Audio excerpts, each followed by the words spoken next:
త్వరలో హార్ముజ్ జలసంధి నుంచి నౌకలు స్వేచ్ఛగా ప్రయాణించేందుకు సమయం సిద్దమైందని ఆ దిశగా చర్చలు ఫలవంతమయ్యాయన్న ట్రంప్ వ్యాఖ్యలను ఇరాన్ ఖండించింది. హార్ముజ్ జలసంధిని పూర్తిగా తెరిచేలా ఇరాన్తో ఒప్పందం కుదిరిందన్న ట్రంప్ వ్యాఖ్యలను ఇరాన్ తోసిపుచ్చింది. అలాంటి ఒప్పందం ఏదీ జరగలేదని, అమెరికా శత్రుపూరిత చర్యలు ఆగే వరకు జలసంధి మూసే ఉంటుందని ఇరాన్ స్పష్టం చేసింది.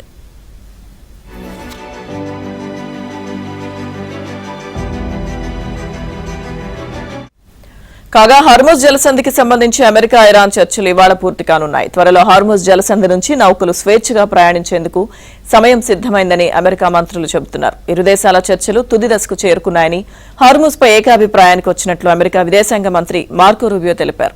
అమెరికా మంత్రి ప్రకటనతో అంతర్జాతీయంగా క్రూడ్ ఆయిల్ రేట్లు దిగి వస్తున్నాయి. ఇక ఈ సందర్భంలో ఇరాన్ చేసిన ఈ ప్రకటన చర్చలపై తీవ్ర ఉత్కంఠ రేపుతోంది.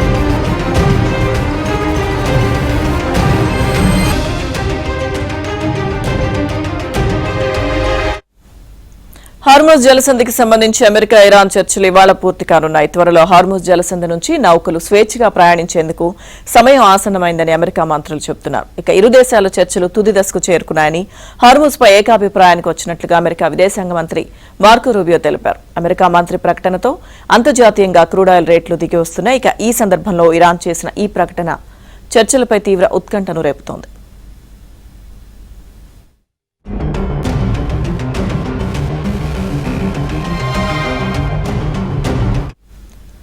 ట్రంప్ హత్యకు కుట్ర పన్నిన వ్యక్తిని అరెస్ట్ చేశారు. కాలిఫోర్నియా గోల్ఫ్ కోర్స్ సమీపంలో అనుమానితుడిని అదుపులోకి తీసుకున్నారు.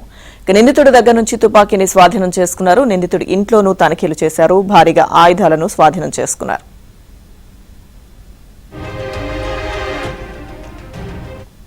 ఇదే అంశాలకు సంబంధించిన పూర్తి సమాచారం మా ఢిల్లీ బ్యూరో చీఫ్ కృష్ణ అడిగి తెలుసుకుందాం. కృష్ణ, అప్డేట్స్ ఏంటి? ట్రంప్ సంబంధించి హత్యకు ప్రయత్నించిన వ్యక్తిని అదుపులోకి తీసుకోవడం, మరోవైపు అమెరికా ఇరాన్ చర్చలకు సంబంధించిన పూర్తి డీటెయిల్స్ ఏంటి? లక్ష్మీదుర్గ, అమెరికా అధ్యక్షుడు ట్రంప్ పర్యటనకు ముందు కాలిఫోర్నియాలోని ఆయనకు చెందినటువంటి గోల్ఫ్ కోర్స్ వద్ద తీవ్ర కలకలం జరిగింది. పాలోస్ వెర్డోన్ ప్రాంతంలోని ట్రంప్ నేషనల్ గోల్ఫ్ క్లబ్ వద్ద అనుమానాస్పదంగా సంచరిస్తున్నటువంటి ఒక సాయుధుల్ని స్థానిక పోలీసులు, FBI ఏజెంట్లు అదుపులోకి తీసుకున్నారు. ట్రంప్ నిధుల సేకరణ కార్యక్రమం కోసం అక్కడ చేరుకోవడానికి 2 రోజుల ముందే ఈ అరెస్ట్ జరగటం, నిందితుల వద్ద భారీగా ఆయుధాలు లభించడంతో భద్రతా వర్గాలు కూడా తీవ్ర దిగ్భ్రాంతికి గురయ్యాయని చెప్పొచ్చు. నిందితుడిని కాలిఫోర్నియాకు చెందిన జాన్ తాయేలీగా పోలీసులు గుర్తించారు. ట్రంప్ పర్యటనకు ముందు గోల్ఫ్ కోర్స్ ప్రాంగణంలో భద్రతా ఏర్పాట్లను రికార్డ్ చేస్తూ ఫోటోలు, వీడియోలు తీస్తుండగా సాదాసీదా దుస్తుల్లో ఉన్నటువంటి ఫెడరల్ ఏజెంట్లు అతన్ని గుర్తించారు. నిందితుడి జేబులో 16 రౌండ్ల సామర్థ్యం గల పెళ్లి సామాగ్రి, అతని వాహనంలో లోడ్ చేసిన పిస్టల్, తుపాకీ గుళ్లను పోలీసులు స్వాధీనం చేసుకున్నారు. మొత్తానికైతే అమెరికా అధ్యక్షుడిగా బాధ్యత చేపట్టిన నాటి నుంచి ట్రంప్ కు ఎదురవుతున్నటువంటి భద్రతా ముప్పు అంశాన్ని మరోసారి ఈ ఘటన తెరపైకి తీసుకొచ్చిందని చెప్పొచ్చు. మరోపక్క ఇరాన్ తో చర్చలు, ఏదైతే హార్ముజ్ జలసంధి పునఃప్రారంభం, ఇరాన్ తో చర్చల పైన అమెరికా అధ్యక్షుడు ట్రంప్ చేసినటువంటి వ్యాఖ్యలను టెహ్రాన్ తీవ్రంగా ఖండించింది. అమెరికాతో హార్ముజ్ వ్యవహారంలో ఎలాంటి ఒప్పందం కుదరలేదు, జలసంధిని పూర్తిగా తెరుస్తున్నట్టు వస్తున్నటువంటి వార్తల్లో వాస్తవం లేదని కూడా ఇరాన్ స్పష్టం చేసింది. అమెరికా శత్రుపూరిత చర్యలకు, ఆంక్షలకు ఆపే వరకు కూడా ఈ వ్యూహాత్మక జలసంధిని జల మార్గాన్ని తెచ్చే ప్రసక్తే లేదని కూడా మరోమారు ఇరాన్ తేల్చి చెప్పింది. ఇరాన్ తో చర్చలు బలవంతంగా సాగుతున్నాయి. హార్ముజ్ జలసంధిని పూర్తిగా తెరవడానికి ప్రాథమిక ఒప్పందం కుదిరిందని ట్రంప్ సామాజిక మాధ్యమాలు వెల్లడించారు. అమెరికా విదేశాంగ మంత్రి మార్కో రూబియో కూడా ఇరు దేశాల మధ్య చర్చలు తుది దశకు చేరుకున్నాయని సంకేతాలు కూడా ఇచ్చారు. అయితే ఈ ప్రతిపాదనలకు ఇరాన్ విదేశాంగ శాఖ పూర్తిగా త్రోసిపుచ్చింది. తాము నేరుగా అమెరికాతో ఎలాంటి చర్చలు జరపడం లేదు, నౌకల రాకపోకలపై కేవలం ఓమన్ ప్రాదేశిక మధ్యవర్తిత్వంతోనే ఈ యొక్క చర్చలు సాగుతున్నాయి. అయితే ఏదైతే ఈ పారసీక గల్ఫ్ ప్రాంతంలో భద్రతా సమస్యల నేపథ్యంలో ఇరాన్ హార్మోజ్ జలసంధి ఉండాలి వాణిజ్య నౌకలపై ఆంక్షలు విధించడంతో ఈ ప్రపంచ వ్యాప్తంగా చమురు సరఫరా తీవ్ర విధానం కలుగుతోంది.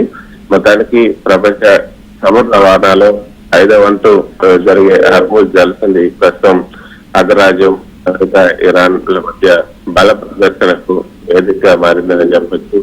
ఒక పక్క చర్చలు జరుగుతున్నాయంటారు, ఒక పక్క ఇంకా హార్మోజ్ జలసంధి చర్చ లేదంటారు. అమెరికాతో మేము చర్చలు చెప్పట్లేదు, ఓమన్తో మేము చర్చలు చెప్తామని చెప్తూ ఉంటారు. మొత్తానికి ఏదో గందరగోళ వాతావరణం అయితే అక్కడ ఏర్పడిందని చెప్పొచ్చు. ఈ ఇరు దేశాల మధ్య ఈ ప్రకటనల యుద్ధం చర్చల్లో పురోగతి లేకపోవడంతో అంతర్జాతీయ పౌర మార్కెట్ కూడా తీవ్ర ఉత్కంఠకు పడుతుంది. శాంతి ఒప్పందం దిశగా పౌర ఉపయోగం వ్యాఖ్యలు ఆశలు రేపటికి కూడా ఇరాన్ కఠిన వ్యాఖ్యలతో ఉద్రిక్తతలు మళ్ళీ మొదటికి వచ్చాయని చెప్పొచ్చు. ఇరాన్ సైన్యం ఏదైతే IRGC ఉందో ఆ ఇరాన్ సైన్యం ఈ హార్మోజ్ ప్రాంతంలో అప్రమత్తంగా ఉన్నట్లు ప్రకటించడంతో పశ్చిమాసియాలో ఏ క్షణంలో ఏం జరుగుతుందన్న ఆందోళన అయితే మళ్ళీ తీవ్రతరమైంది. లక్ష్మీ దుర్గ.